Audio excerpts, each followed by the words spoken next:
बिस्मिल्लाहिर्रहमानिर्रहीम। Dear students, मैं उम्मीद करता हूं कि आप सब खैरियत से होंगे। क्लास 9th सब्जेक्ट फिज़िक्स की न्यू बुक का हम चैप्टर नंबर 4 लेके चल रहे हैं। आज के इस वीडियो में हमारा टॉपिक नंबर है 4.3 turning effect of a force. अगर आपको याद हो तो इससे पहले की वीडियो में हम फोर्स के इफेक्ट को पढ़ के आ रहे हैं, जिसमें हमने टर्निंग इफेक्ट को भी हल्का सा डिस्कस किया था, लेकिन यहाँ पे थोड़ा सा डिटेल में पढ़ेंगे। तो जल्दी से वीडियो को लाइक कर लें, चैनल को जरूर सब्सक्राइब कर लें, वीडियो के साथ जुड़े रहें। इंशाल्लाह अभी बैठे बैठे ये टॉपिक आपको 100% अच्छे तरीके से तैयार हो जाएगा। तो अगर आपके पेपर में turning effect of a force की डेफिनेशन पूछ ली जाए तो आप किस तरह से इसको डिफाइन करेंगे? सिंपल अल्फाज में आप इस तरह से डिफाइन करेंगे कि when a force is applied to the object in such a way that an object starts moving in a circle about a pivot point is called turning effect of a force। क्या मतलब कि जब आप एक object पे force इस तरह से अप्लाई करें कि वो ऑब्जेक्ट अपने पीवट पॉइंट के अबाउट सर्कल में मूव करना स्टार्ट कर दे, तो ये कहलाएगा turning effect of a force. जिस तरह प्रीवियस लेक्चर में हमने एक एग्जांपल डिस्कस की थी कि यहाँ पे देखें, एक हमारे पास बॉडी है, सपोज करें रॉड है, अब उसका ये पीवट पॉइंट है, सही है। अब इस रॉड पे आप इस तरह से फोर्स अप्लाई करें कि ये बॉडी अपने इस पीवट पॉइंट के अबाउट टर्न करे, रोटेट करे, सर्कल में मूव करने लग जाए। तो फिर बेटे मैं क्या करूँगा, इसका जो अपर एंड है ये वाला, यहाँ पे देखें मैं फोर्स अप्लाई कर रहा हूँ, तो यहाँ पे अगर आप फोर्स अप्लाई करेंगे तो इस पीवट पॉइंट के अबाउट ये रॉड क्या करेगा बेटे, टर्न करेगा, यानी कि इस तरह सर्कल में मूव करने लग जाएगा, सही है। ये वाला एंड नहीं मूव करेगा, अपर एंड जो है वो इस तरह से टर्न करेगा, नीचे की तरफ आएगा। तो अब देखें यहाँ पे क्या होगा, turning effect of a force, यही कहलाता है turning effect of a force. तो आपकी बुक ना एग्जांपल्स मेंशन कर रही है दो, वो मैंने यहाँ पे मेंशन कर दी है। तो अगर डेफिनेशन के साथ एग्जांपल पूछ ली जाए तो आप इस तरह से मेंशन कर देंगे कि नंबर 1, ओपन और क्लोज द डोर। जब आप अपने घर का दरवाज़ा खोलते हैं या बंद करते हैं तब आप देखते हैं कि वहाँ पर turning effect of a force produce हो रही है। अब इसकी एग्जांपल जो है ना, वर्डिंग बुक इस तरह से बता रही है कि व्हेन वी ओपन और क्लोज, फर्स्ट पैराग्राफ की 3rd लाइन बेटे रीड आउट करने लगा हूँ। व्हेन वी ओपन और close a door we apply a force. जब हम दरवाज़ा खोलते हैं या बंद करते हैं तो इसका मतलब हम उसके ऊपर फोर्स लगा रहे हैं, पुशिंग और पुलिंग बाय एन ऑब्जेक्ट, यही तो फोर्स है। This force rotates the door about it's hinges, यानी कि वो जो दरवाज़ा है उस पर जैसे हम फोर्स अप्लाई करते हैं तो वो अपने हिंजेस के अबाउट रोटेट करने लग जाता है। हिंजेस कहते हैं डियर स्टूडेंट्स आपके पास जो कब्ज़े होते हैं, आसान भाषा में हम कब्ज़े कहते हैं, ठीक है। कब्ज़ों के अबाउट जो है वो दरवाज़ा रोटेट करने लग जाता है। तो ये एक एग्जांपल है जो बुक यहाँ पे दे रही है। तो यहाँ पे turning effect of a force आपको देखने को मिल रहा है। इस तरह ओपन और क्लोज अ वाटर टैप, तो वाटर टैप आप देखते हैं स्कूल की, कॉलेज की लैब में भी यूज़ की जाती हैं। इस तरह आप घर के किचन में देख सकते हैं, यानी कि पानी का नल जहाँ से पानी निकलता हो, बस टूटी वगैरह समझ लें। तो जैसे ही आप उसको टाइट करते हैं तो बंद, पानी नहीं आएगा। जैसे उसको आप ओपन करते हैं, एंटी क्लॉकवाइज घुमाते हैं तो पानी आने लग जाता है। तो देखें टर्निंग इफेक्ट, घुमा रहे हैं ना, टर्निंग इफेक्ट प्रोड्यूस हो रहा है कि नहीं हो रहा, यानी कि बॉडी अपने पीवट पॉइंट के अबाउट सर्कुलर पाथ में या सर्कल में मूव कर रहा है, यही कहलाता है turning effect of a force. Turn turn turn, घूमना, turning effect of a force, सही है जी। तो इस तरह आप डिफाइन करके 2 एग्जांपल्स मेंशन कर देंगे बस। अब बुक जो है आगे बेटे रिजिड बॉडी को डिफाइन कर रही है, मैं साथ साथ बताता जा रहा हूँ। बच्चे कहते हैं सर जी बुक से भी बता दिया करें कि क्या याद करना है क्या नहीं करना, तो इस पैराग्राफ से आपने सिर्फ यहाँ तक याद करना है, ठीक। आगे रिजिड बॉडी, थोड़ा सा डेफिनेशंस को ऊपर नीचे किया गया बुक में, लेकिन मेरी कोशिश है कि आपको एक एक चीज़ क्लियर करवा दूँ। तो रिजिड बॉडी क्या है, पहले इसको आसान भाषा में समझते हैं कि रिजिड बॉडी होता क्या है। रिजिड बॉडी एक ऐसा बॉडी जिस पे आप फोर्स अप्लाई करें तो उस बॉडी पे मौजूद पार्टिकल्स की पोजीशन में चेंज ना आए, ये आपका बॉडी कहलाएगा रिजिड बॉडी। कोई भी बॉडी हो सकता है जिस पे आप फोर्स अप्लाई करें पर उस बॉडी पे मौजूद पार्टिकल्स की पोजीशन में चेंज ना आए तो वो आपका रिजिड बॉडी कहलाएगा, सही है ना। अब जैसे यहाँ पे डायग्राम में अभी आप देखें, ये हमारे पास XYZ प्लेन है, 3 प्लेन। अब इसमें ये है हमारा रिजिड बॉडी। अब रिजिड बॉडी जाहिर सी बात है पार्टिकल से मिलके बना होगा ना, तो इस रिजिड बॉडी पे मौजूद पार्टिकल्स की पोजीशन में अगर चेंज ना आए फोर्स के अप्लाई करने से तो वो कहलाएगा रिजिड बॉडी। तो अब ये रिजिड बॉडी इस एक्सिस के अबाउट क्या कर रहा है बेटे, रोटेट कर रहा है। जब ये बॉडी रोटेट करेगा होल बॉडी, तो इस पे मौजूद तमाम पार्टिकल्स भी अपने अपने सर्कल में मूव करेंगे, जिसमें से हमने यहाँ पे 2 पॉइंट शो किए हुए हैं, एक पॉइंट ए और एक पॉइंट बी। और भी बहुत सारे पार्टिकल्स हैं इस बॉडी पे, लेकिन हम सिर्फ 2 को ले रहे हैं ताकि समझ आ जाए। तो जब बॉडी इस z यानी कि एक्सिस ऑफ रोटेशन के अबाउट रोटेट करेगा, तो इस बॉडी पे मौजूद पार्टिकल्स भी अपने अपने सर्कल में क्या करेंगे, मूव करेंगे। जिस तरह से आप यहाँ दे सकते हैं कि पॉइंट ए जो है वो भी सर्कल में मूव कर रहा है, और पॉइंट बी भी उस रिजिड बॉडी के ऊपर मौजूद है, तो वो भी अपने सर्कल में मूव कर रहा है। इस तरह और भी बहुत सारे पॉइंट्स होंगे, तो वो सर्कल में मूव करेंगे। इसका मतलब देखें, बॉडी ने जैसे ही रोटेट किया तो इस पर फोर्स लगी होगी तो रोटेट कर रहा है ना, तो फिर इसके ऊपर मौजूद पार्टिकल की पोजीशन में चेंज नहीं आ रहा, क्योंकि यहां से देखें कि इन सारे पॉइंट्स के बिटवीन जो डिस्टेंस है वो फिक्स है, सेम है, कांस्टेंट है। जहां पॉइंट ए था, जहां पॉइंट बी था, अभी भी वहीं पे है। तो इन पॉइंट्स के बिटवीन जो डिस्टेंस है वो क्या है, सेम है।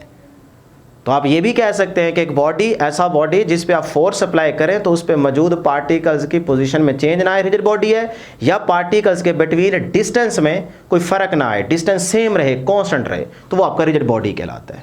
क्लियर है जी? दोनों अंदाज से आप डिफाइन कर सकते हैं। अब जरा यहां पे देखते हैं कि जो चीज हमने समझी है इसके लिहाज से क्या कुछ पूछा जा सकता है डेफिनेशन के तौर पे। तो सबसे पहले रिजिड बॉडी को डिफाइन करते हैं, बुक वाली ही वर्डिंग लिख रहा हूं। If the distance between the 2 points of the body remains the same under the action of a force, कि जब आप फोर्स अप्लाई करें तो उस बॉडी पे मौजूद पार्टिकल्स या पॉइंट्स के बिटवीन डिस्टेंस में कोई फर्क ना आए, डिस्टेंस क्या रहे, सेम रहे, तो वो आपका रिजिड बॉडी कहलाता है। It is called rigid body. तो वो आपको डायग्राम से भी बता दिया और इस तरह से डिफाइन भी कर दिया। अब देखें यहां से एक और डेफिनेशन आपको मिलेगी। पॉइंट है बेसिकल जो यहां पे हमने डिस्कस किया है कि all the particles of the rigid body rotate along a fixed circle as show in figure. जितने भी पार्टिकल्स हैं वो अपने अपने फिक्स सर्कल में मूव करेंगे। उसके बाद अगली डेफिनेशन बड़ी इंपॉर्टेंट है, the straight line joining the centres of these circles.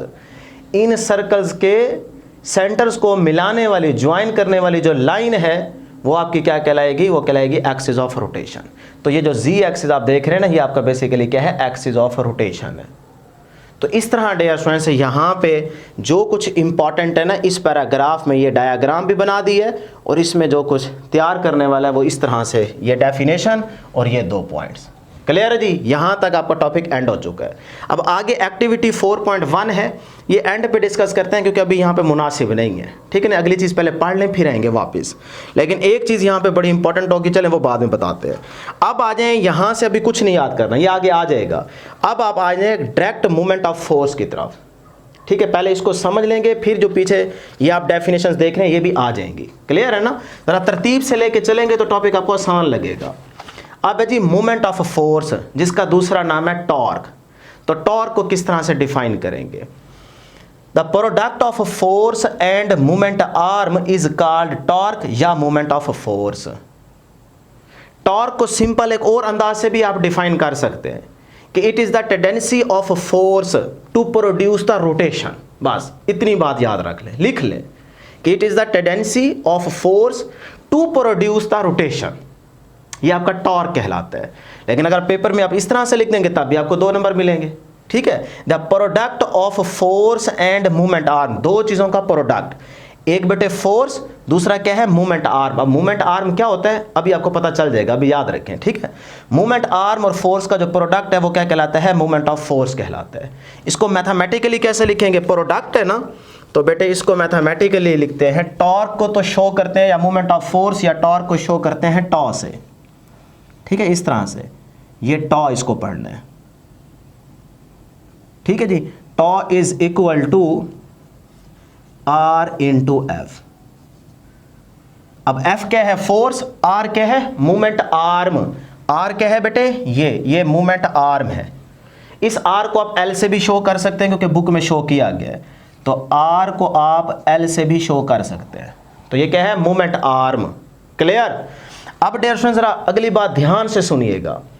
इसी फार्मूले को हम अगर वेक्टर फॉर्म में लिखना चाहें तो फिर ये फार्मूला बनेगा बेटे, क्योंकि टॉर्क जो है ये वेक्टर क्वांटिटी है, इसमें डायरेक्शन होती है, ठीक है। तो टॉ इज इक्वल टू, अब ये वेक्टर फॉर्म लिख रहा हूं, ये इसकी मैग्नीट्यूड है simple. Tau is equal to R cross F. ये असल फार्मूला है, यानी कि असल डेफिनेशन ये वाली है कि यहाँ पे प्रोडक्ट कौन सा, कोई पूछ सकता है ना आपसे कि भाई प्रोडक्ट कैसा, डॉट प्रोडक्ट, क्रॉस प्रोडक्ट, कैसा प्रोडक्ट, तो आप कहेंगे क्रॉस प्रोडक्ट। टॉर्क के फार्मूले में क्रॉस प्रोडक्ट यूज किया जाता है, ये सिंपल मल्टीप्लिकेशन नहीं है, ये एक प्रॉपर्टी है, सही है। तो R क्रॉस F। अब जरा ध्यान से बात सुनिएगा, जब आपके पास ये वाला फार्मूला लिखा हो ना मैग्नीट्यूड की फॉर्म में, तब आप इसको पढ़ेंगे RF और ये R कहलाएगा मोमेंट आर्म। मैं साथ साथ लिख भी देता हूं क्योंकि बच्चे भूल जाते हैं। अभी जब मैग्नीट्यूड का फार्मूला लिखेंगे तब ये R कहलाएगा मोमेंट आर्म, ठीक है, और F कहलाएगी फोर्स। लेकिन जब यही फार्मूला वेक्टर फॉर्म में लिखा होगा इस तरह से, अब ये R मोमेंट आर्म नहीं बोलना, नहीं पढ़ना, गलत हो जाएगा। अब इस टाइम जब वेक्टर फॉर्म में फार्मूला लिखा होगा तो इस R को आप पढ़ेंगे पोजीशन वेक्टर। अब इसको क्या पढ़ेंगे बेटे, पोजीशन वेक्टर, सही है। तो वेक्टर फॉर्म में ये R पढ़ा जाएगा पोजीशन वेक्टर, मैग्नीट्यूड की फॉर्म में जब फार्मूला दिया होगा तब इस R को पढ़ेंगे मोमेंट आर्म। ये नोट कर लीजिएगा, बड़ा इंपॉर्टेंट पॉइंट है, सही है ना। तो वेक्टर फॉर्म में ये वाला फार्मूला लिखी गया और यही एमसीक्यू भी बन के आ सकता है, एमसीक्यू में भी ये चीज पूछी जा सकती है, ठीक है ना। हाँ, अगर वेक्टर फॉर्म में ऐसा है, ऐसा हो कि F क्रॉस R, तो बेटे ये गलत है, ये चीज प्रूफ नहीं होती, ठीक है ना, डायरेक्शन सेम नहीं आती, उलट हो जाती है। तो फिर ये चीज कभी भी आप एमसीक्यू में सेलेक्ट ना कीजिएगा। वेक्टर फॉर्म में हमेशा आप सेलेक्ट करेंगे R cross F, F cross R को सेलेक्ट नहीं करना, R क्रॉस F को सेलेक्ट करना है जब वेक्टर फॉर्म पूछी जाए। क्लियर है, इंपॉर्टेंट पॉइंट्स हैं, नोट करते जाएं, समझेंगे तो समझ आएगी, ठीक है। ऐसे सिर्फ रट्टे के इंतजार में बैठे रहेंगे तो फिर कभी भी टॉपिक आपको 100% अच्छे तरीके से तैयार नहीं होगा। लो जी, ये सारी चीज हो गई। अब अगली चीज, इस क्रॉस को खत्म करके ना हम साइन थीटा यूज करते हैं, ठीक है। क्रॉस को खत्म करके ये रट्टा लगा लें, साइन थीटा यूज करते हैं, तो ये फार्मूला बन जाएगा जी, यहां लिख देता हूं, tau is equal to RF, cross खत्म हो गया, यहां पे यूज करेंगे साइन थीटा। क्लियर। अब थीटा कितना है, थीटा चेक करना है R और F के बीच में, इन दो चीजों के बीच में एंगल चेक करना है। तो ये दो चीजें क्या होती हैं, यहां पे हम इनको डिफाइन कर रहे हैं कि देखें, ये आपके पास एक बॉडी है, उसका ये है पीवट पॉइंट यानी कि सेंटर।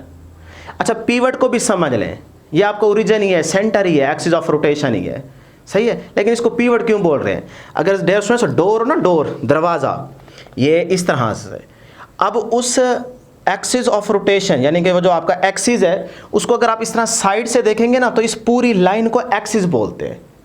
लेकिन अगर आप इस पूरी लाइन को ऐसे ऊपर से देखें, ये ऐसे, तो आपको सिर्फ ये एक डॉट दिखेगा, ये लाइन नहीं दिखेगी नीचे वाली, बल्कि ऊपर से सिर्फ ये आपको टिप दिखेगी, ये डॉट दिखेगा।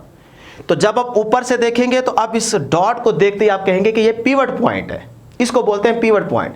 अगर आप साइड से देखेंगे इसी को तो ये आपको लाइन नजर आ रही है, अब आप बोलेंगे एक्सिस ऑफ रोटेशन, यानी कि ये आपका एक्सिस है, ये एक्सिस है। अगर साइड से देखेंगे, ऊपर से देखेंगे तो ये कहलाएगा पीवट। ये फर्क है दोनों में। क्लियर है जी यहाँ तक। तो ये बॉडी, ये उसका पीवट पॉइंट, तो ये है हमारा लाइन ऑफ एक्शन, यानी कि जिसके ऊपर हमने फोर्स लगानी है। तो जब आप इस लाइन पे फोर्स अप्लाई करेंगे तो जाहिर सी बात है इस पीवट पॉइंट के अबाउट ये बॉडी क्या करेगा, रोटेट करेगा। क्लियर। तो line of action of force से लेकर पीवट पॉइंट तक का ये जो परपेंडिकुलर डिस्टेंस है, इसे कहते हैं मोमेंट आर्म। ये जो आर था मोमेंट आर्म, तो मोमेंट आर्म क्या होता है, तो आप यहां पे डिफाइन भी मैंने कर दिया। ये समझेंगे कि ये जो आपके पास परपेंडिकुलर डिस्टेंस है line of action of force से लेके इस पॉइंट तक, ये कहलाता है मोमेंट आर्म। तो मैंने डिफाइन कर दिया। पहले यहां पे देखें कि line of action of force क्या होती है। The line along which the force act is called line of action of force. वो लाइन जिसके ऊपर फोर्स एक्ट की जा रही हो, वो आपकी line line of action of force कहलाती है। ठीक है। तो ये जो आपको लाइन दिख रही है, इस पे हमारी फोर्स अप्लाई की जा रही है, तो ये कहलाएगी line of action of force. अब उसके बाद अगला point, the perpendicular distance of the line of action of force from the axis of rotation. ये जो परपेंडिकुलर आप डिस्टेंस देख रहे हैं line of action of force से इस पिवट पॉइंट तक का ये जो परपेंडिकुलर डिस्टेंस देख रहे हैं ये कहलाता है मोमेंट आर्म। अब देखें आर के ऊपर एरो नहीं है, इसीलिए मैं इसको पढ़ रहा हूं मोमेंट आर्म। जब आर के ऊपर एरो आ जाएगा तो फिर इसको पढ़ेंगे पोजीशन वेक्टर। क्लियर है? एक एक पॉइंट आपको अच्छे से समझा रहा हूं, तवज्जो से बैठ के समझिएगा, ठीक है जी। तो इस तरह से ये दो डेफिनेशंस आप तैयार करेंगे, एक ये वाली डेफिनेशन और इसके इंपॉर्टेंट फार्मूला आपको बता दिए। क्लियर है? तो टार्क का फार्मूला नहीं भूलना, मैग्नीट्यूड की फॉर्म में ये और वेक्टर की फॉर्म में ये। लो जी, यहां तक ये चीजें आपकी क्लियर हो गई, ठीक है। जो छोटी छोटी आप बॉक्स में डेफिनेशंस देख रहे हैं ये मैंने यहां पे बता दी है। क्लियर? अब टार्क का फार्मूले के तहत आप यूनिट बना लें, यहां से यूनिट बना लेते हैं। तो यहां पे लिख देता हूं जी यूनिट इसका क्या होगा, ठीक है। तो देखें आर एफ है ना, आर का क्या होता है मीटर, एफ का क्या होता है न्यूटन, तो न्यूटन मीटर टार्क का यूनिट होगा। सही है, न्यूटन मीटर, हल्का सा बीच में गैप जरूर रखिएगा। तो न्यूटन मीटर क्या है, टॉर्क का यूनिट है। क्लियर है जी यहां तक? चलें जी आगे चलते हैं। अब आगे आप जरा देखें, बहुत सारी एग्जांपल्स बुक दे रही है। यहाँ पे स्पैनर की है, डोर की है, फिर यहाँ पे वो जैसे आप बोतल का ढक्कन जो है वो ओपन करते हैं तो वो कहता है जो आपके पास चाबी है उसको अगर आप आगे से पकड़ें तो आपको फोर्स ज़्यादा लगानी पड़ती है, पीछे से हल्का सा से हल्की सी फोर्स लगाएं तो वो ढक्कन उतर जाता है। ये सारी साइड इन्फॉर्मेशन में बताया जा रहा है। इसके लिए आपको यहाँ पे पहले एग्जाम्पल समझनी पड़ेगी, ये मैं आपको बता देता हूँ। देखें जी, ये है आपके पास बेटे एक स्पैनर, सही है, स्पैनर। इसके थ्रू हम नट को या तो टाइट करते हैं या फिर लूज करते हैं, खोलते हैं उसको ओपन करते हैं। तो अब आप क्या करेंगे, यहाँ पे सबसे पहले इस चीज़ को समझें, टॉर्क का कंसेप्ट ही यहाँ पे दिया जा रहा है। तो अगर मैं इस स्पैनर के ऊपर यानी कि फोर्स अप्लाई करूँ इस अंदाज में, ये बेटे मैं इस पे फोर्स अप्लाई कर रहा हूँ, ठीक है, अपवर्ड। तो यहाँ से अगर मैं फोर्स ऐसे अप्लाई करूँगा तो ये एंड ऊपर जाएगा, ये एंड बेटे ऊपर जाएगा और यहाँ से ये नीचे आएगा। ये ऊपर देखें, फोर्स ऐसे अप्लाई करेंगे ना, ये ऊपर तो ये नीचे आएगा। तो इसका मतलब इसकी रोटेशन ये होगी। तो ये रोटेशन कैसी है, क्लॉकवाइज। ये रोटेशन कैसी है बेटे, क्लॉकवाइज। तो अपवर्ड फोर्स अप्लाई करेंगे तो ये क्लॉकवाइज रोटेट करेगा। तो जब क्लॉकवाइज रोटेशन हो तो नट क्या हो जाएगा, टाइट हो जाएगा। तो नट क्या हो जाएगा बेटे, टाइट, ठीक है जी। और रोटेशन कैसी है, ये क्लॉकवाइज, ये बात नहीं भूलनी। तो जब भी किसी चीज को आप क्लॉकवाइज रोटेट करेंगे तो वो चीज टाइट होगी, वो बंद होगी, क्लोज होगी। उसके बाद अगली बात याद रखें कि जब यहीं पे फोर्स आप डाउनवर्ड अप्लाई करेंगे, अब मैं बेटे डाउनवर्ड फोर्स अप्लाई करता हूं, ठीक है, इस तरह से, ये इसी पॉइंट पे ही कर रहा हूं, ठीक है। तो अब जब डाउनवर्ड में फोर्स अप्लाई करूंगा तो देखें ऐसे नीचे की तरफ फोर्स लग रही है ना, तो ये वाला एंड ऊपर जाएगा। इसका मतलब रोटेशन होगी बेटे आपके पास, रोटेशन होगी एंटी क्लॉकवाइज। रोटेशन कैसी होगी बेटे, एंटी क्लॉकवाइज। यहां पे लिख देता हूं एंटी क्लॉकवाइज, ठीक है। और जब एंटी क्लॉकवाइज रोटेशन हो तो चीज खुलती है, ओपन होती है।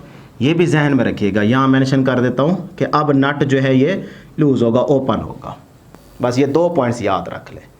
अब आ जाते हैं जी अगली बात की तरफ। ये एमसीक्यू में पूछे जा सकते हैं, ठीक है ना, कि जब क्लॉकवाइज रोटेशन हो तो नट टाइट होगा, लूज होगा, क्या होगा, तो आप कहेंगे टाइट। और जब एंटी क्लॉकवाइज रोटेशन हो तो फिर आपके पास नट जो है वो ओपन होगा, खुलेगी चीज़। अब डियर स्टूडेंट्स, जो टॉर्क है ना, ये तीन चीज़ों पे डिपेंड करता है। Number 1 R, moment arm, number 2 F और नंबर 3 थीटा, एंगल। ये वाला फार्मूला देख रहे हैं ना, ये वाला फार्मूला, सही है। तो तीन चीज़ों पे ये टॉर्क डिपेंड करता है। नंबर 1 आर, नंबर 2 एफ और नंबर 3 थीटा। अगर आर बढ़ेगा तो टॉर्क बढ़ेगा, अगर फोर्स बढ़ेगी तो टॉर्क बढ़ेगा, अगर एंगल बढ़ेगा तो टॉर्क बढ़ेगा। ये बड़ा ही इंपॉर्टेंट पॉइंट बता रहा हूं, इससे रिलेटेड आपके एमसीक्यूज बना के दूंगा आपको, सही है। हाँ, अब ये वाला फार्मूला कैसे आया है, देखें थीटा, थीटा यहाँ पे कितना है, देखते हैं जी आर और एफ के बीच में। ये एफ है, ये आर है, तो दोनों के बीच में यहाँ पे एंगल देखें, ये एंगल कितना है बेटे, ये एंगल है आपके पास 90। तो जब ये एंगल 90 आप यहाँ पुट करेंगे तो साइन 90 क्या हो जाएगा, 1। तो पीछे आपके पास क्या बच जाएगा, सिर्फ आर एफ बच जाएगा। तो इस तरह बुक ने डायरेक्ट आपको ये आर एफ का फार्मूला दिया है। लेकिन आप अगर समझना चाहेंगे तो पहले ये वेक्टर फॉर्म वाला फार्मूला लिखेंगे, फिर क्रॉस को ख़त्म करके साइन थीटा यूज़ करेंगे, फिर थीटा आपको यहाँ से पता चलेगा कि आर और एफ के बीच में यहाँ देखें एंगल 90 बन रहा है। जब ये वाला एंगल 90 यहाँ पुट करेंगे तो साइन 90 1 हो जाएगा, 1 को आर एफ से मल्टीप्लाई करेंगे तो आर एफ आएगा, मतलब यही वाला फार्मूला बन जाएगा। क्लियर? तो हम बात कर रहे थे बेटे यहाँ पे कि टॉर्क तीन चीज़ों पे डिपेंड करता है, आर एफ और थीटा पे डिपेंड कर रहा है। थीटा जितना ज़्यादा टॉर्क उतना ज़्यादा, एफ जितनी ज़्यादा टॉर्क उतना ज़्यादा, आर मूवमेंट आर्म जितना ज़्यादा उतना टॉर्क ज़्यादा। अब इससे रिलेटेड एमसीक्यू आपसे पूछे जा सकते हैं। पहले मुझे आप बताइएगा कि अगर एक बंदा यहाँ पे फोर्स अप्लाई करे, यहाँ से पकड़ के स्पैनर पे फोर्स अप्लाई करे, ये पहला ऑब्जेक्ट है, ठीक है, और दूसरा बंदा यहाँ पे फोर्स अप्लाई करे, ये दूसरा ऑब्जेक्ट है, तो इन दोनों में से किसके लिए टॉर्क ज़्यादा प्रोड्यूस होगा, 1 के लिए या 2 के लिए? जल्दी सोच के बताएं वीडियो को पॉज करके। टॉर्क किस केस में ज़्यादा प्रोड्यूस होगा, 1 में या 2 में? अब अपने फ़ौरन से सोचना है कि यार देखें ये है आपका मूवमेंट ऑफ आर्म, यहाँ से यहाँ तक ये मूवमेंट आर्म है, ये 1 वाला बंदा फोर्स लगा रहा है तो ये इतना मूवमेंट आर्म बनता है, ये 2 वाले को देखें तो ये इतना मूवमेंट आर्म बनता है। तो जिसका मूवमेंट आर्म ज़्यादा, जिसका आर ज़्यादा, उसका टॉर्क ज़्यादा। इसका मतलब 2 वाला जो ऑब्जेक्ट है इसका मूवमेंट आर्म ज़्यादा है तो इसकी वजह से टॉर्क भी ज़्यादा प्रोड्यूस होगा, मतलब इस स्पैनर को टर्न ज़्यादा मिलेगा, ये आसानी से रोटेट करेगा। इस तरह से एमसीक्यूज आएंगे। क्लियर है जी यहाँ तक? इसलिए आप देखते हैं कभी कभार कि जब कोई नट ना खुल रहा हो तो उसको थोड़ा सा स्पैनर को पीछे से पकड़ के फिर हम फोर्स लगाते हैं तो खुल जाता है। आगे से पकड़ के लगाएंगे तो आपको फोर्स बहुत ज़्यादा लगानी पड़ेगी, फिर भी वो नहीं खुलेगा क्योंकि मूवमेंट आर्म कम हो गया ना। तो इस तरह ये छोटे छोटे एमसीक्यूज तैयार करेंगे। अब मैं यहाँ पे इससे रिलेटेड एक एमसीक्यू आपसे पूछ लेता हूँ, ज़रा गौर से सुनिएगा, समझिएगा। ये सारी वर्डिंग यहाँ पे लिखी हुई है यहाँ पे, लेकिन मैं आपको आसान करके समझा रहा हूँ। ये एक रॉड है या कह लें बॉडी है, सही। अब उसका ये इस बॉडी का है एक्सिस, सेंटर मान लेते हैं ओ। उसके बाद ये 0.1 है, ये 0.2 है, ये 0.3 है, ये 0.4 है। अब अगर मैं फोर्स अप्लाई करूं या मेरी फोर्स इस एक्सिस ऑफ रोटेशन में से पास हो रही हो, मतलब मैं फोर्स यहां पे अप्लाई करूं, तो बताएं बॉडी ये जो रॉड है ये टर्न करेगा, रोटेट करेगा कि नहीं करेगा? अगर मैं फोर्स यहां ओरिजिन पे मतलब सेंटर पे मतलब axis of rotation pivot point पे अप्लाई करूं तो क्या ये रॉड मूव करेगा कि नहीं करेगा? जल्दी कमेंट करके बताएं बेटे। तो याद रखिएगा, जब line of action of force pivot point में से एक्सिस ऑफ रोटेशन में से पास हो रही होगी तब आपका टॉर्क 0 होगा। टॉर्क क्या होगा बेटे? 0। टॉर्क पैदा नहीं होगा, ये रॉड जो है ये घूमेगा नहीं। ये बात यहां पे लिखी हुई है कि देखें, torque of force is 0 when the line of action of force passes through the axis of rotation because its movement arm becomes 0। Movement arm ही नहीं है, देखो मूवमेंट आर्म है ही नहीं, मूवमेंट आर्म है ही नहीं, इसलिए टॉर्क 0 हो गया, क्योंकि टॉर्क का ये फार्मूला है। तो R अगर 0 है तो 0 को F से मल्टीप्लाई, आंसर 0, तो इसलिए टॉर्क क्या हो जाएगा? 0 हो जाएगा। तो ये बड़ा ही इंपॉर्टेंट एमसीक्यू है, इस लाइन को मार्क कर लीजिए कि जब line of action of force axis of rotation में से पास होगी तो फिर टॉर्क प्रोड्यूस नहीं होगा, बॉडी रोटेट नहीं करेगा। क्यों? क्योंकि मूवमेंट आर्म क्या है? 0 है। क्लियर है ये पॉइंट? अब अगला पॉइंट, अब मैं आपसे पूछता हूं कि इन पॉइंट्स में से किस पॉइंट में परपेंडिकुलर फोर्स अप्लाई करूं कि टॉर्क मैक्सिमम प्रोड्यूस हो। इन पॉइंट्स में से किस पॉइंट पे परपेंडिकुलर फोर्स अप्लाई करूं, परपेंडिकुलर करेंगे तो टॉर्क पैदा होगा ना, परपेंडिकुलर फोर्स किस पॉइंट पे अप्लाई करूं कि टॉर्क सबसे ज्यादा पैदा हो, मैक्सिमम टॉर्क प्रोड्यूस हो। शाबाश बताएं, मैक्सिमम। तो आप कहेंगे सर जी जिस पॉइंट पर मूवमेंट आर्म ज्यादा होगा, तो ये है ना एक्सिस ऑफ रोटेशन, इसका मूवमेंट आर्म यहां तक होगा, इसका यहां तक होगा, इसका यहां तक होगा, इसका यहां तक होगा। इसका मतलब अगर मैं इस पॉइंट के ऊपर फोर्स लगाऊं, इस पॉइंट के ऊपर परपेंडिकुलर, देखें ना यहां पे एंगल क्या बन रहा है? 90। तो अगर मैं इस पॉइंट पे 4 वाले पॉइंट पे फोर्स परपेंडिकुलर अप्लाई करूं तो ये देखें ये मूवमेंट आर्म है सबसे ज्यादा इस पॉइंट का, तो फिर टॉर्क मैक्सिमम प्रोड्यूस होगा। टॉर्क क्या होगा बेटे? मैक्सिमम प्रोड्यूस होगा। तो जब आपसे पूछ लिया जाए इस तरह से, स्टेटमेंट तो दी होगी ना, वर्डिंग मेंशन की होगी, साथ में डायग्राम भी होगी कि भी किन पॉइंट्स पे आप परपेंडिकुलर फोर्स अप्लाई करें टॉर्क मैक्सिमम पैदा होगा, तो आप समझ जाएंगे कि यार जिसका मूवमेंट आर्म ज़्यादा होगा, तो 1 2 3 से ज़्यादा 4 वाले का मूवमेंट आर्म ज़्यादा है, तो 4 वाले पॉइंट पे जब आप परपेंडिकुलर फोर्स अप्लाई करेंगे तो टॉर्क सबसे ज़्यादा प्रोड्यूस होगा। और सबसे कम प्रोड्यूस कब होगा? इन पॉइंट्स में से 1 वाले पे, उससे कम टॉर्क 0, और वो तब होगा जब line of action of force axis में से पास करेगी। लो जी, अब आपको समझ आ गई कि जो छोटे छोटे पॉइंट्स मेंशन किए हुए हैं वो किस तरह से आपसे एमसीक्यू में पूछे जाएंगे। तो इस तरह बेटे देखें, मैंने एक एक चीज़ आपको डिटेल में बता दी है। यहाँ तक 1 2 पॉइंट थोड़े ऊपर नीचे हो गए, वो इसीलिए क्योंकि बुक उस तरह से डिफाइन कर रही है, तो मैंने आपके लिए ऐसा किया है कि थोड़ा सा आपको समझ आ जाए कि भाई टॉपिक में क्या कुछ कहा जा रहा है। लो जी, यहाँ तक टॉपिक खत्म हो चुका है। अब यहाँ पे ना 2 डायग्राम डिस्कस की जा रही है। अब इन 2 डायग्राम्स में क्या कुछ बताया जा रहा है वो मैं आपको यहाँ पे बता देता हूँ कि जब रिजिड बॉडी पे एक खास एंगल थीटा पे फोर्स अप्लाई की जाए तो क्या बॉडी रोटेट करेगा कि नहीं करेगा, उस फार्मूले पे कोई फर्क तो नहीं पड़ जाएगा। क्योंकि अगर 90 के एंगल पे फोर्स अप्लाई की जा रही है तो फिर तो आपके पास सिंपल यही फार्मूला आता है, torque is equal to RF, सही है। लेकिन जब आप रिजिड बॉडी पे किसी खास एंगल थीटा पे, 90 पे नहीं, थीटा पे आप फोर्स अप्लाई करें तो क्या वो रिजिड बॉडी टर्न करेगा नहीं करेगा, रोटेट करेगा कि नहीं करेगा? करेगा। तो क्या उसका कोई फार्मूला तो चेंज नहीं हो जाएगा? ये चीज़ सिर्फ हमने यहाँ पे वेरीफाई करनी है। तो ये है जी आपके पास रिजिड बॉडी और ये है आपके पास मूवमेंट आर्म। लेकिन जब इसके ऊपर एरो लगाएंगे तो फिर ये पोजीशन वेक्टर होगा। बुक में अब R या L यूज़ किया जा रहा है इसलिए मैंने एरो नहीं लगाया, लेकिन एक्चुअल में यहाँ एरो लगेगा, सही ना, क्योंकि 2 वेक्टर्स का तो ही क्रॉस प्रोडक्ट लिया जाता है। ये जो क्रॉस प्रोडक्ट लिया जाता है ये 2 वेक्टर्स के बीच में लिया जाता है, सही है। तो यहाँ पे आप वेक्टर लगा लें तो बहुत ज़्यादा अच्छी बात है, सही है ना बेटे। इसीलिए मैं आपको ये वाला फार्मूला समझा के आया हूँ ताकि यहाँ पे आपको किसी किस्म की कन्फ्यूजन ना हो।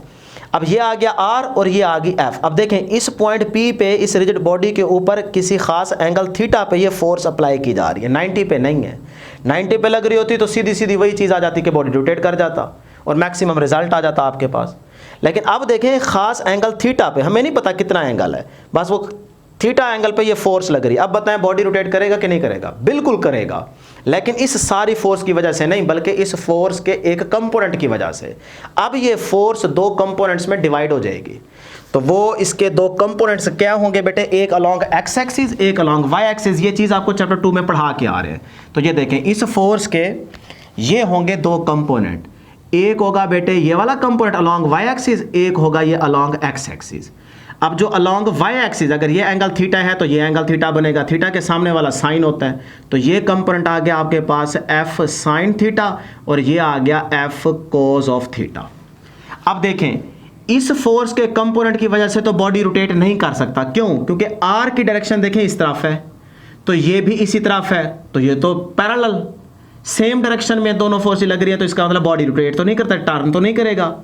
हाँ, अगर ये वाला कंपोनेंट हम देखें, ये वाला कंपोनेंट, ये वाला कंपोनेंट, ये F साइन थीटा है, तो ये वाला फोर्स का जो कंपोनेंट F साइन थीटा है ये इस R पे देखें क्या है? परपेंडिकुलर। ये देखें दोनों के बीच में एंगल क्या बन रहा है? 90 डिग्री। तो जब 90 डिग्री एंगल बनता है तभी तो बॉडी रोटेट करता है। तो इसका मतलब इस फोर्स के इस कंपोनेंट की वजह से ये बॉडी टर्न करेगा, रोटेट करेगा, इसको टर्न मिलेगा ही मिलेगा। इस फोर्स के कंपोनेंट की वजह से, इसकी वजह से नहीं मिलेगा। क्लियर? तो अब ये वाला कंपोनेंट लें F साइन थीटा, ये आ गया, और इसका ये देखें ये क्या है? R, तो ये मैंने R ले लिया इन मैग्नीट्यूड, ठीक है ना, सिर्फ मैग्नीट्यूड की बात कर रहा हूं, तो इसीलिए मैंने इसके ऊपर एरो नहीं लगाना। तो RF साइन थीटा बन गया। अब देखें थीटा कितना है बेटे? थीटा यहां पे देखें कितना है? 90। तो यहां जब आप 90 पुट करेंगे तो साइन 90 क्या हो जाएगा? साइन 90 होता है 1। तो 1 लिखे ना लिखें एक ही बात है, तो 1 को RF से मल्टीप्लाई करेंगे तो RF ही रहेगा। इसका मतलब अगर फोर्स को कंपोनेंट्स में डिवाइड कर दिया जाए या कह लें कि रिजॉल्व कर लिया जाए, तब भी बेटे टॉर्क के फार्मूले पे फर्क नहीं पड़ता। अब भी देखें टॉर्क क्या आ रहा है? RF, तो बॉडी रोटेट करेगा। क्लियर?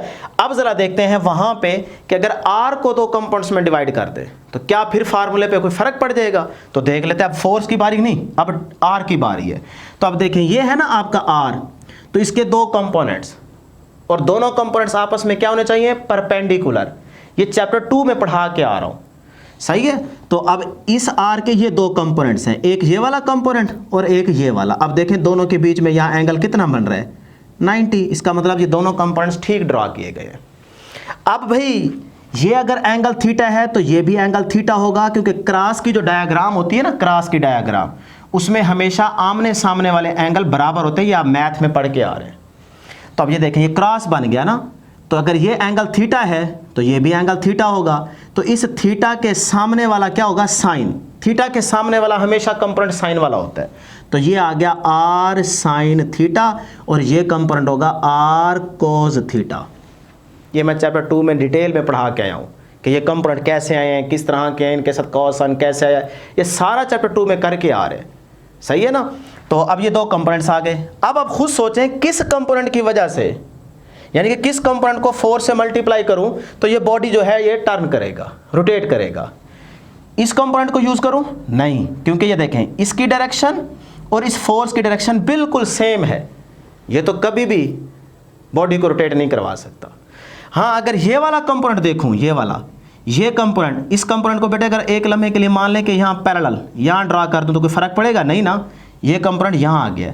अब देखें इन दोनों के बीच में एंगल यहाँ कितना बन रहा है 90। हाँ ये आर का वो कंपोनेंट है जो इस एफ के साथ मल्टीप्लाई हो तो बॉडी को टर्न मिलेगा, टॉर्क प्रोड्यूस होगा। तो फिर ये वाला लिखें आर साइन थीटा, ये देखें ये लिखा हुआ है आर साइन थीटा मल्टीप्लाई ये फोर्स, ये मल्टीप्लाई फोर्स, फोर्स की सिर्फ मैग्नीट्यूड ले रहा हूँ। तो ये बन गया एफ आर साइन थीटा। आप चाहें तो इसको दोबारा सही करके तरतीब से आर एफ साइन थीटा भी लिख सकते हैं, क्योंकि मल्टीप्लिकेशन में मैग्नीट्यूड के फार्मूले में आगे पीछे कर सकते हैं, वेक्टर के फार्मूले में आगे पीछे नहीं कर सकते। तो ये बन जाएगा वही R F sine theta. Theta कितना है यहाँ पे देखें, आर साइन थीटा वाले कंपोनेंट और एफ के बीच में एंगल देखें कितना है 90। तो 90 पुट करेंगे साइन 90 1 हो जाएगा, 1 को आर एफ से मल्टीप्लाई तो आर एफ आएगा। अब भी देखें फार्मूला वही आ रहा है जो असल फार्मूला है। तो इसका मतलब चाहे आप आर के कंपोनेंट रिजॉल्व करें चाहे आप एफ के करें, फार्मूले पे कोई फर्क नहीं पड़ता, रिजल्ट सेम आता है, तो टॉर्क प्रोड्यूस होगा। ये है हमारे पास टॉर्क की या मूवमेंट ऑफ फोर्स की डिस्कशन। लो जी ये डायग्राम आपको समझा दी, ये सारी चीज़ आपको बता दी, जो इंपॉर्टेंट पॉइंट्स थे वो यहाँ पे बता दिए, एमसीक्यूज किस तरह से पूछे जाएंगे समझा दिए। जब वर्डिंग आएगी तो आपको पता चल जाएगा, बस समझना ज़रूरी है आपके लिए। क्लियर। उसके बाद ये साइड इन्फॉर्मेशन बता दी, डोर की एग्जांपल दे दी, स्पैनर की एग्जांपल दे दी, यहाँ से जो कुछ इंपॉर्टेंट डेफिनेशंस थी वो यहाँ मेंशन कर दी। ये वाली डेफिनेशन आ चुकी है यहाँ पे दोनों। उसके बाद अब आप एक्टिविटी 4.1 खुद देख लीजिएगा, जिसमें सीसा वाली एग्जांपल है। वो बेसिकली ये बताना जा रहा है कि अगर आप यहाँ पे देखें ना, दो चिल्ड्रन बैठे हैं, सही है, एक इस साइड पे एक इस साइड पे, और ये आपका फलक्रम या पिवट पॉइंट है। अब यहाँ से ये दोनों इक्वल डिस्टेंस पे बैठे हैं, लेकिन इन दोनों में से एक का वेट क्या है ज़्यादा, जिसका ज़्यादा होगा वो नीचे आएगा, जिसका हल्का है वो ऊपर घड़ाम उड़ गया। तो हमने जब बैलेंस कंडीशन पे लेके आना है कि मतलब दोनों बराबर के आ जाए, फिर आराम आराम से एक ऊपर एक नीचे, एक ऊपर एक नीचे, मज़े लेते रहे। तो इस सिचुएशन में लेके आने के लिए वो क्या करता है कि वो जिसका वेट ज़्यादा है उसकी फोर्स को कम करना पड़ेगा, ताकि ये बैलेंस हो जाए, थोड़े से ऊपर आ जाए दोनों बराबर, फिर मज़े ले ले, है ना, यही हम काम करते हैं ना। तो उसकी फोर्स को कैसे कम करेंगे? तो फोर्स को कम करने के लिए देखें प्रोडक्ट में रिलेशन क्या होता है, इनवर्स। दो चीज़ें जब आपस में मल्टीप्लाई हो रही हो तो उनका आपस में रिलेशन इनवर्स होता है। प्रोडक्ट में रिलेशन इनवर्स होता है, मतलब एक चीज़ बढ़ेगी दूसरी कम हो जाएगी, दो चीज़ों के दरमियान। तो जब आप फोर्स को कम करना चाह रहे हैं तो आपको आर बढ़ाना पड़ेगा, आपको फोर्स कम करनी है तो आर बढ़ाना पड़ेगा। तो फिर आप जिसका वजन ज़्यादा है उसको आप क्या करें, थोड़ा सा आगे मूव कराएंगे, पिवट पॉइंट के करीब लेके आएंगे, ताकि मूवमेंट आर्म कम हो फोर्स बढ़ जाए। मूवमेंट आर्म कम होगा तो फोर्स बढ़ जाएगी, फोर्स को कम करना है तो मूवमेंट ऑफ आर्म को ज़्यादा करना पड़ेगा, उसको पीछे करना पड़ेगा। दोनों तरह से आप बात कर सकते हैं, वही बात यहाँ पे डिस्कस की जा रही है। क्लियर है, इसको आप खुद देख लीजिएगा। हाँ एक चीज़ बड़ी इंपॉर्टेंट है, उसको आप मार्क कर लीजिएगा, अंडरलाइन कर लें। कहता है कि turning effect of a force does not depend only on its magnitude. ये सिर्फ उस फोर्स की मैग्नीट्यूड पे टर्निंग इफेक्ट डिपेंड नहीं कर रहा, बल्कि उसके साथ साथ ये also on the location where it acts. उस लोकेशन पे भी ये turning effect of a force depend करता है जहां पे वो फोर्स लगाई जा रही है, कि भाई वो किस पॉइंट पे लगाई जा रही है, पिवट के करीब है, दूर है, कहां पे, इस चीज पे भी ये turning effect of a force depend करती है। तो ये लाइन भी आप मार्क कर लीजिएगा, एमसीक्यू में पूछी जा सकती है। अब इस पेज पे और इस पेज पे कुछ बाकी नहीं रह गया। हाँ, अब हम यहाँ पे एक छोटा सा इस टॉपिक का रिमेनिंग पार्ट है और वो है कपल। तो इस कपल को डिफाइन कर लेते हैं। कपल के लिए आप सिंपल क्या करेंगे, देखें डेफिनेशन ही आपने तैयार करनी है बेटे, सिर्फ और सिर्फ ये वाली, जल्दी से मार्क कर ले कि when two equal and opposite parallel forces act at two different points of the same body. ये आपका एक सेम बॉडी है, इसके ऊपर देखें दो इक्वल, एक फोर्स ये लग रही है F2 और ये लग रही है नीचे F1। तो F1 नीचे लग रही है, F2 ऊपर लग रही है। दोनों फोर्सेस की डायरेक्शन अपोजिट है लेकिन दोनों मैग्नीट्यूड में क्या है, सेम। अब यहां कपल प्रोड्यूस होगा। कार का जैसे स्टीयरिंग हो ना, देखें एक हाथ से आप फोर्स इधर लगा रहे हैं, एक हाथ आपका ऑटोमेटिकली नीचे आएगा। तो ये देखें ये कपल। तो क्या कह रहे हैं, two equal and opposite parallel forces. ये देखें दोनों पैरेलल हैं लेकिन अपोजिट डायरेक्शन में है, सही है ना। तो दोनों इक्वल भी हैं और अपोजिट डायरेक्शन में है। जब ये सेम बॉडी पे एक्ट करेंगी तो यहाँ पे कपल प्रोड्यूस होगा, बॉडी को टर्न मिलेगा। तो एक फोर्स ऊपर लगी एक नीचे लगी तो बॉडी को टर्न मिलेगा, तो स्टीयरिंग ऐसे ही जाएगा, सही है। अगर इस तरफ कर रहे हैं तो इस फोर्स को ऊपर कर दें, इस फोर्स को नीचे कर दें, तो स्टीयरिंग इस तरफ करेंगे तो आपके पास कार इस तरफ मुड़ जाएगी। तो ये है आपका बेसिकली कपल। तो ये डायग्राम आप बनाएंगे और ये डेफिनेशन लिख देंगे और एग्जाम्पल की हेडिंग दे के आप कहेंगे स्टीयरिंग व्हील ऑफ व्हीकल्स या कार का जो स्टीयरिंग व्हील की एग्जांपल है आपकी कपल की है। तो कपल इस तरह से प्रोड्यूस होता है। बस ये याद रखिएगा कि दो इक्वल एंड अपोजिट डायरेक्शन में अगर फोर्सेस एक सेम बॉडी पे एक्ट कर रही हैं तो वहां पे कपल पैदा हो जाएगा। इस डेफिनेशन को मार्क कर लें, डायग्राम और ये एग्जांपल मेंशन कर लीजिएगा। टॉपिक आपका खत्म हो चुका है। क्लियर है जी। तो ये थी हमारे पास आज की डिस्कशन। उम्मीद करते हैं आपको हर एक चीज़ क्लियर होगी। लास्ट में हमारे पास 4.2 एग्जाम्पल है जिसमें आपको मूवमेंट आर्म दिया गया है 25 सेंटीमीटर। इसको मीटर में कन्वर्ट कर लें, सेंटी को ख़त्म करेंगे 100 पे डिवाइड करेंगे तो ये आ जाएगा 0.25 मीटर। फोर्स दी गई है 400 न्यूटन। कहता है टॉर्क कैलकुलेट करें। तो टॉर्क का फार्मूला अभी हमने देखा है, RF कह लें या FL कह लें। मैग्नीट्यूड के फार्मूले में FR लिखें या RF लिखें फर्क नहीं पड़ता, एक ही बात है। लेकिन जब वेक्टर फॉर्म का फार्मूला होगा, वेक्टर फॉर्म का, तब R क्रॉस F ही लिखना है, F क्रॉस R नहीं लिखना। जब मैग्नीट्यूड की बात हो तो तब आपकी मर्जी है RF लिखें या FR लिखें। बार बार जोर दे के कह रहा हूं, बहुत से बच्चे गलतियां करके आते हैं, ठीक है। जहां भूल गए हैं दोबारा सुन लें मेरी बातें, उनको फिर नोट कर लें, लिख लें, ताकि फिर आपसे गलती ना हो, ठीक है। तो अब यहाँ पे आप FL लिखें या LF लिखें, आपकी मर्जी है। मैग्नीट्यूड का फार्मूला लिखा जा रहा है, दोनों को मल्टीप्लाई करेंगे आंसर आ जाएगा। तो टॉर्क का यूनिट क्या होता है, न्यूटन मीटर। तो 100 न्यूटन मीटर ये आपकी एग्जांपल होगी। इंशाल्लाह नेक्स्ट वीडियो में हम टॉपिक नंबर 4.4 डिस्कस करेंगे। आज के लिए इतना ही। दुआओं में याद रखिएगा। अल्लाह हाफिज़।